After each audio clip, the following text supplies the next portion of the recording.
মহিমা তুমি? হ্যাঁ আমি। তুমি আমাদেরকে 2 কাপ দুধ চা দাও। তোমার তো সর্দি লাগছে মনে হয়, তোমারে রং চা দেই আর ভাইয়াকে দুধ চা দিই। হ্যাঁ ঠিক আছে। ঠিক আছে, ওইখানে গিয়ে বসো। হ্যাঁ আচ্ছা।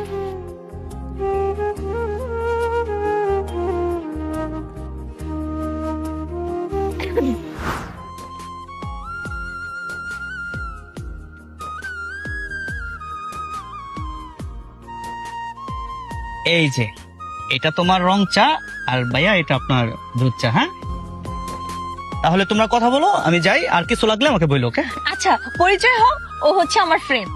ভাইয়া ইলিয়াস। আচ্ছা যাও।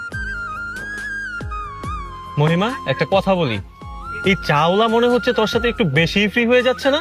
মনে হচ্ছে সে তোর একজন ফ্রেন্ড, এত ফ্রি কিভাবে কথা বলছে তোর সাথে? ফ্রেন্ড কেন হবে, ও আমার বয়ফ্রেন্ড। Are you mad? তুই কি পাগল হয়ে গেছিস মহিমা? আমি ওকে সত্যিকারের ভালোবাসি। আমার তো এখন ঘৃণা লাগতেছে। আমি তো পরিচয় দিব না এখন থেকে, তুই আমার বান্ধবী। তুই সাবধানে কথা বল, তুই আমার ফ্রেন্ড বলে আমি কিন্তু তোকে কিছু বলতেছি না। একটা মেয়ে যেখানে সম্মান পায়, হোক সে চাওয়ালা কিংবা কুড়ে ঘরওয়ালা, তার কাছেই কিন্তু সেই মেয়েটা সারা জীবন থেকে যেতে পারে। কিন্তু যেখানে সম্মান নেই সেখানে দেখ কোটি কোটি টাকা, অথচ সেখানে সেই মেয়েটা সুখে থাকতে পারে না।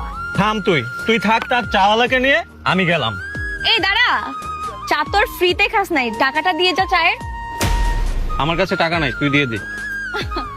দেখ তোর কাছে তো সামান্য চায়ের বিল দেওয়ার মতোই টাকা নাই, আর তুই কিনা আমার বয়ফ্রেন্ডকে গরিব বলতেছিস।